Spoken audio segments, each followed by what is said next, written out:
BR9 TV Telugu news ఛానల్కు స్వాగతం. 18వ ward Krishna park వద్ద జరిగిన ఇది మంచి ప్రభుత్వం కార్యక్రమంలో పివి రమణ ప్రసంగం. Municipal corporation commissioner Shri Prasadarao అధ్యక్షత వహించగా ప్రియతమ శాసనసభ్యులు శ్రీ గొండు శంకర్ ముఖ్య అతిథిగా హాజరయ్యారు. తెలుగుదేశం, బీజేపీ, జనసేన నాయకులు, కార్యకర్తలు, స్థానిక ప్రజలు విరివిగా హాజరయ్యారు.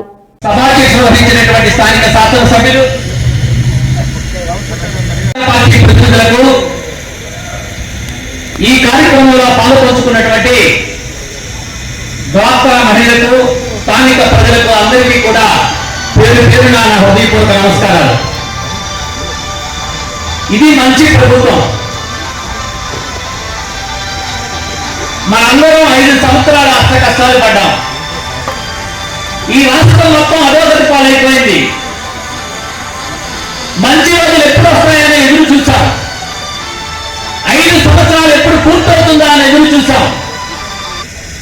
5 సంవత్సరాలు పూర్తయిన వెంటనే ఈ రాష్ట్ర శాసన చరిత్రలో ఎప్పుడు కూడా లేని విధంగా బ్రహ్మ, విష్ణు, మహేశ్వరులు లాంటి మోడీ గారు, పవన్ కళ్యాణ్ గారు, చంద్రబాబు నాయుడు గారు ఒక కూటమిగా ఏర్పడి ఈ ఆంధ్ర రాష్ట్రంలో ఉన్నటువంటి బలహీన బడుగు బలహీన ప్రజలకి విముక్తి కలిగించాలి, వాళ్ళకి ఉపశమనం కలిగించాలి, ఈ రాష్ట్ర ప్రజలను రక్షించాలన్న ఆలోచనతో కూటమిగా ఏర్పడి మనందరి మధ్యకి వచ్చి మనందరి హృదయాన్ని దోచుకొని మనలో ఒక ఆత్మవిశ్వాసాన్ని పెంపొందించి ఈరోజు 167 సీట్లతో ఈ రాష్ట్ర శాసనసభలో కూటమి ప్రభుత్వాన్ని ఏర్పాటు చేసి దానికి సమర్థులైన నాయకుడు, ఈ ప్రజలను రక్షించగల నాయకుడు, ఈ ప్రజల అభివృద్ధి పనులు నడిపించగల నాయకుడు, ఈ రాష్ట్రాన్ని అభివృద్ధి పనులు పయనించడానికి శక్తియుక్తులు ఉన్నటువంటి నాయకుడు చంద్రబాబు నాయుడు గారు అని చెప్పి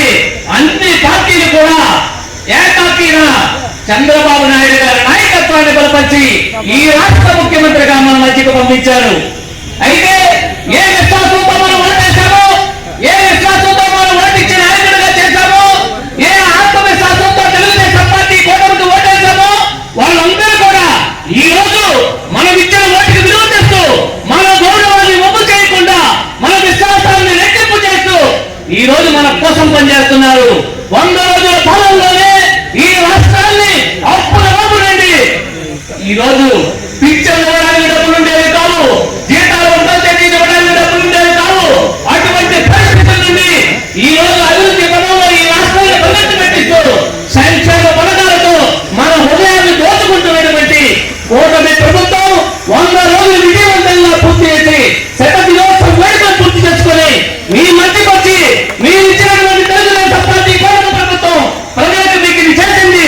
రేపు భవిష్యత్తులో మీ అందరి అసలు మరింత స్థాయిలో పెంచడానికి, మీకోసం పనిచేయడానికి మాకు ఆత్మవిశ్వాసాన్ని ఇవ్వండి అని చెప్పి ఈ రోజు ప్రభుత్వం తరపున పెద్దలందరూ కూడా మీ మధ్యకి వచ్చారు.